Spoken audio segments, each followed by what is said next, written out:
बिस्मिल्लाहिर्रहमानिर्रहीम अस्सलामुअलैकुम मज़ नाज़रीन, मैं हूँ आपका होस्ट खालिद बिलाल। तुसन सारा फेसबुक ते यूट्यूब चैनल जदीद सोलर सिस्टम।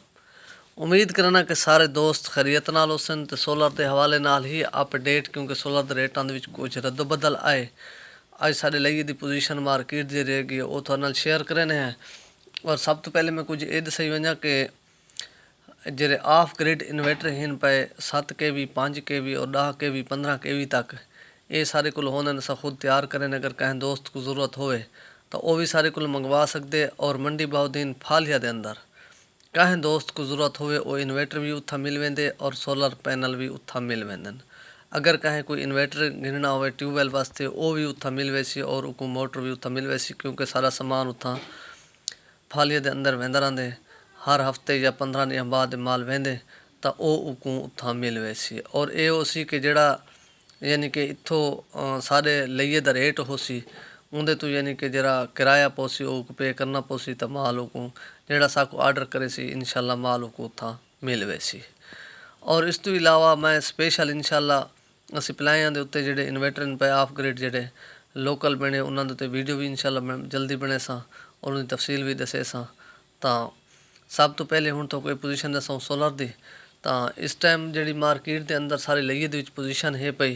तो आने वाले टाइम के भी जी इन्फॉर्मेशन मिली है रेट की, तो वह फिलहाल रेट को कम थी सन तो ऐसा ऐसा थी सन। यानी कि ये नहीं कि बिल्कुल हूँ ₹2 जिमें एकदम अप थाए तो एकदम वाला डाउन थी सी। क्योंकि जिस वेले रेट अप थिन तो एकदम थिन और डाउन पहले भी पोजीशन सड़े थे 4 आने 8 आने ₹1 तक डाउन थी नजर ऐसा ऐसा। तो हूँ भी पोजीशन तकरीबन यह रासी आने वाले टाइम के फिलहाल डिमांड बहुत कम थी गई, उनकी वजह तो रेट ऐसा ऐसा पिछा हटते पैन।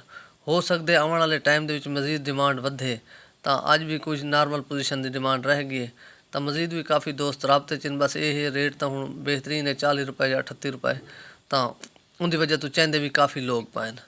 तो यह पोजीशन रहेगी तो उम्मीद है फिलहाल अप थिवन की उम्मीद कोई नहीं, डाउन थिवन की उम्मीद है। तो अज सारे इन जो रेट चले सब तो पहले लॉन्जी हाइमो 6 और 5 तो वो ₹38.5 पर वाट और कैनेडियन पी टाइप 555 वाट वो ₹38। और इस तो इलावा बाकी है लॉन्जी हाइमो 7 और इस टाइम जी उनकी पोजीशन है ₹44 पर वाट और Canadian N type double glass top कौन वो ₹44 पर वाट, क्योंकि इनके रेट के कमी कोई नहीं आई और हाइमो 7 के रेट के भी कमी कोई नहीं आई। तो हो सकते कल तक कोई आ वजे। तो बाकी है पिया वो जिनको एन टाइप इनके रेट भी थोड़ी कमी आई है। 580-85 वाट का जोड़ा माल है पिया सिंगल ग्लास तो ये है ₹40.50 और इनका डबल ग्लास जोड़ा माल है पिया जिनको दा एन टाइप का 575-80 वाट तो उनका इस टाइम मार्केट की जी पोजीशन है वो है ₹42.5 पर वाट। और इनके तो इलावा बाकी है जे ए सोलर जे ए भी पोजीशन कुछ उनके रेटा के कुछ कमी आई है तो उनका भी जोड़ा एन टाइप का माल है पिया वो डबल ग्लास तो उनकी भी इस टाइम जी पोजीशन है वो भी ₹42 पर वाट। और जो उनका पी टाइप का माल है डबल गिलास वो ₹39 और उनका जोड़ा पी टाइप का सिंगल गिलास है पिया वो ₹37 पर वाट। और इस तो इलावा बाकी है ट्रीना सोलर ट्रीना की पोजीशन इवें है कि उनका भी जोड़ा पी टाइप का माल है पिया 555 वाला वो है ₹37-37.5 पर वाट। और जोड़ा उनका एन टाइप का माल है पिया डबल गिलास बाईफिशियल एन टाइप तो उनकी भी इस टाइम मार्केट की पोजीशन है ₹40.50। और इस तो इलावा बाकी है इनवरेक्स की भी पोजीशन इवें है कि उनका भी इस टाइम जी पोजीशन सेने पर माल दी वो भी तकरीबन ₹44 तो ₹45 पर वाट डबल गिलास का। और उनका जोड़ा पी टाइप का माल है पिया 550 वाला तो वो है तकरीबन ₹39 तो ₹40 पर वाट। और बाकी है